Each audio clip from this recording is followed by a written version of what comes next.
What's up, everybody? I'm back again. This is your boy DG the Great. I'm back again with another video. This time I got to talk about the Dawgs and our week 3 matchup against Kentucky. Another year, another upset scare. Man, I don't know, man. It's just something about Kentucky. When we go up there, it's always the dog fight of a games. Ever since Coach Kirby Smart been at Georgia, every trip to Lexington has been a dog fight. I don't understand it for the life of me. I don't get it. I don't know why it's like that. I don't know. And before I get into the nuances of the game and the numbers and stuff, I'm just gonna run down a little history of Georgia, Kentucky when we playing Lexington. 2024, we went there. Kirby Smart first year there, which was 2016. We went on the road, final score 27-24 with a walk-off kickoff to end the game. Then in 2018, which was by far probably Kentucky's best year in recent years when they won 10 ball games that year, that was a game that we had the most output in points. That final score was 34-17. Then in 2020, the pandemic year, we scored a measly 14 points, 14-3. Then in 2022, we go up there, it's cold, it's windy, 16-6. And then, of course, this year, 13-12. I don't know what it is about Lexington. Like, I don't know. Like, every time we go up there, we be in these tight ball games. Tight ball games. And I don't get it. Like, I really don't get it. I'm glad we got the win, though. But, man, I feel if Kentucky would have had a little more time on the clock, we might be talking a different story. Yeah, man, it was one of them games where I was on the edge of my seat the whole entire game.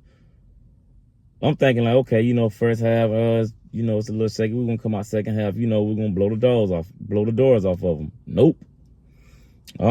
Kentucky, they came to play. And they was looking to knock us off. And once again, third year, since we won our first championship, we done had games like this.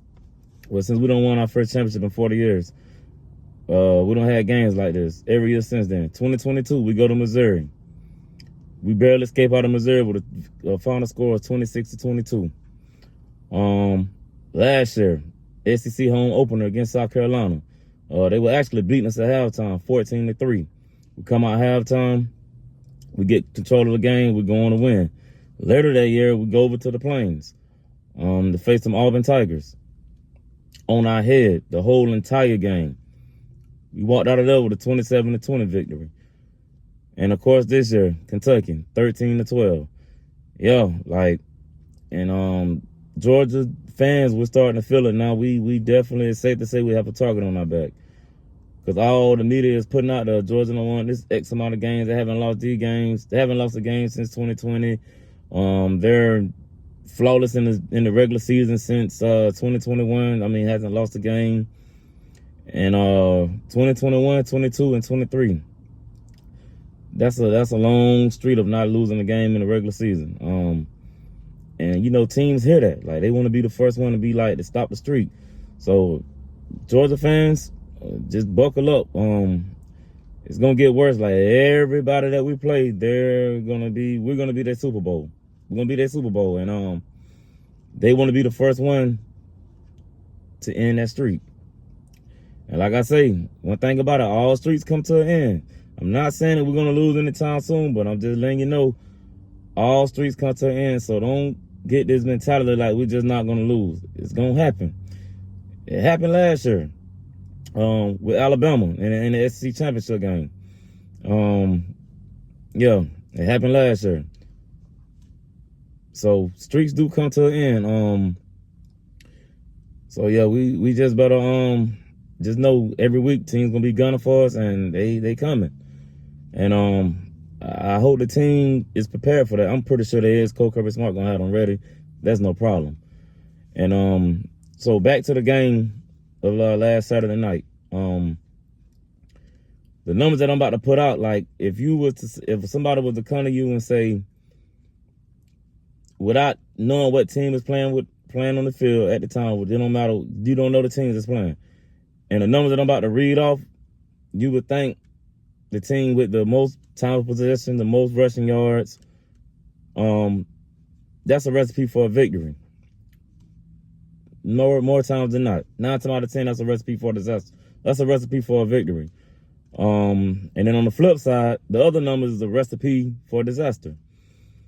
But like I say, man, Georgia is one of them teams that's found a way to win. They found a way to win. They're resilient. They don't give up. And like I say, they actually got the spirit of a champion now. You won't have to play Georgia for 60 minutes. Not 59 minutes. Not 50 minutes. Not 30 minutes. But a whole 60 minutes. It's only a few teams in America that got that neck. Georgia, Bama, to name a few. That they can be losing the whole game and all they need is a slither of hope. And that's it. Trust me, I'm pretty familiar with that, playing Alabama over the course of the past 6 years. Yeah, my Dogs have been leading them in a couple of games, only for us to lose that game. Why? Because Bama they also got the spirit of a champion. And of course, they were coached by the greatest coach to ever play the game. But I ain't not too much on Alabama. Let me get back to the Dogs. Yeah, these numbers I'm about to read off, it's crazy. And I'm surprised we walked away with a win. Like I really am. I'm surprised we walked away with a win. Man, it's crazy. So with Carson Beck numbers, let me see here. I got them written down. Carson Beck was 15 of 24 for 160 yards. No touchdown, no picks. Rushing, Trevor Etienne, 19 carries for 79 yards. Dominique Lovely had 16 receptions for 89 yards. For Kentucky, Brock Vandagriff, 14 of 27, 114 yards. No touchdown, no picks, but he did have a fumble. Their running back, and I'm probably sure I'm gonna mess his name up. Excuse me for that. Demi Samo Carnbay, 22 carries for 98 yards, no touchdown. Now I want y'all to keep that no touchdowns in the back of y'all minds. I'm gonna get on that in a minute. All right. So here's the stats for the game. First down, Georgia, 12. Kentucky first downs, 23. Third down efficiency for Georgia, 5 of 13. Third down efficiency for Kentucky, 9 of 16. Total yards, Georgia, 262. Total yards for Kentucky, 284. Rushing yards, Georgia, 102. Rushing yards for Kentucky, 184. 170. For Georgia, they had 30 rushing attempts for an average of 3.4 yards a carry. Kentucky had 45 rushing attempts for an average of 4.1. No turnovers for Georgia. One turnover for Kentucky, which was the fumble by Brock Vandagriff off a sack. He got sacked by Raylan Wilson, and Damian Wilson picked it up, and recovered the fumble. Time of possession for Georgia, 24 minutes and 58 seconds. Time of possession for Kentucky, 35 minutes and 2 seconds. Now, those numbers I just ran off, if you're looking at it, Kentucky should have won that game. However, remember what I just told y'all about a couple minutes ago about the no touchdown? Keep that in mind. That's what Georgia won the game at. This season, Georgia has not allowed a touchdown at all. Nothing but field goals. We allowed 6 points against Clemson, 3 points against Tennessee Tech, and then we gave up 12 points against Kentucky. Straight field goals. On the season, let me do my math right quick. 12, 6, 18. All right, so we only giving up 7 points a game if we're doing that on the average. We only gave up 21 points total on the season. So you divide that by 3 and it's 7 points a game. That's scoring defensive wise. We up there. We should be up near the top in the country. The season's still early though. It's still early. It's a long season. Man, I don't know, man. The offense couldn't get going. And I went back and looked at some film. I know a lot of people saying it was Mike Bobo. It really wasn't Mike Bobo. It wasn't. It was execution. It was about 4 plays, man. I know for a fact. They might have not been touchdowns, but man, they would have been explosive. Explosive. 2 of them were screens. People not blocking on the perimeter, man. It's execution. The call was there. We're just not executing. So I know all Saturday night, people saying fire Mike Bobo. It's not Bobo. It wasn't Bobo this game. It wasn't. It was execution. I'm being honest as I can be. Execution. Carson Beck was a little off. Receivers not blocking on the edge. Offensive line getting beat at the point of attack. Man, I hope this bye we got to clean some things up. We got to clean some things up. But at the end of the day, you know, the Dawgs got away with the win. We got away with the win. And that's the name of the game. You're gonna win some games favorably, comfortably, and some games you're gonna have to claw, and scratch your way to a victory. And for the 3rd year in a row, Georgia has found a way to win those type of games. Like I said, we can say whatever we want to about Kentucky. Hey, shout out to Kentucky. Them young men came to play some football on Saturday night. They came to play some football. And if they would have got into the end zone, that'd have been a deciding factor. So shout out to the Georgia defense, man. They haven't gave up a touchdown yet. And mind you, we're missing some studs on defense due to injury. Hope we can get them back healed up in the ball. We can get them back for getting ready for this SEC slate. Because we just started SEC play, but it's finna get deep now. So I hope we get some players back. You know, because we finna get head over here to T-Town next week, September 28th. I'm ready for that game. I'm hyped for that game. Just because Georgia came out the way they did, I'm not a Debbie Downer like, oh, we finna go in and let. No, we're not finna let egg. Like, once again, every time Georgia and Alabama meet up, it'd be a classic. It'd be a ball game. All eyes gonna be on that game. It's prime time. All eyes will be on Georgia and Alabama. It's gonna be a classic. It's gonna be a dogfight. I don't see no blowouts either way for whoever win that game. It's gonna be, I say, a touchdown or less. It's gonna be the deciding factor. It's not gonna be no blowout. They're too evenly matched. They're familiar with each other. We don't face them about a good 5 times in the past 6 years, something like this, like 5 or 6. So you even don't face them in the championship. We don't face them in 2 championships actually since Coach Kirby been our coach. So we familiar with them. They familiar with us. It's gonna be a dogfight, and that rivalry has it done picked back up again because it's like we cross paths. We cross paths every year now. So that's how I like it though.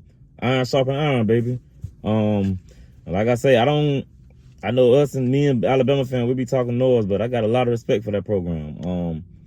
They got the trophies to back it up. Like I say, I talk junk here and there football talk, but if I'm being honest, yeah, Alabama one of them top tier programs. Like, they're the standard. Like, I sit here and laugh. I say they wasn't. So Alabama, they done set the standard, and like I say, they got the hardware to back it up. 18. And like I say, they have been dominant. You know, and like I say, playing Alabama, you're gonna have to play for 4 quarters. They ain't giving you nothing. They're not giving you an inch. And like I said, the same with Georgia. Like, you meet in the middle, just know it's gonna be a dogfight. You got to come play for 4 quarters. And I love games like that. You know, the adjustment, the X's and the O's, the players making plays. You know, because in that game there'd be 1 or 2 plays that decide the whole entire game. You know, all the records, all that other stuff, you throw it out the window. Yeah, when Georgia and Alabama meet in the middle at the 50-yard line for the coin toss, just know you finna have a ball game. And like I said, I'm excited, man. I'm real excited. You know, I just hope we get some things cleaned up. Work on executing better. Like I say, I have no problem with the defense. The defense been doing their job. They've been standing on business. They ain't giving up no touchdowns. They handling business. And that's what I can't ask the defense for no more. I just need the offense to step it up a little bit. I need them to execute better. I need them to block better. I need them to play a good, clean, crisp game moving forward. like I say, man, we got to go over to T-Town, and it's gonna be real. It's gonna be real. Like I say, man, I'm excited. But yeah, we gonna be all right though. Like I say, all my dog fans out there, don't let this victory get you down because of how we played. This ain't our first rodeo. This is the third year in a row now we don't had a game like that.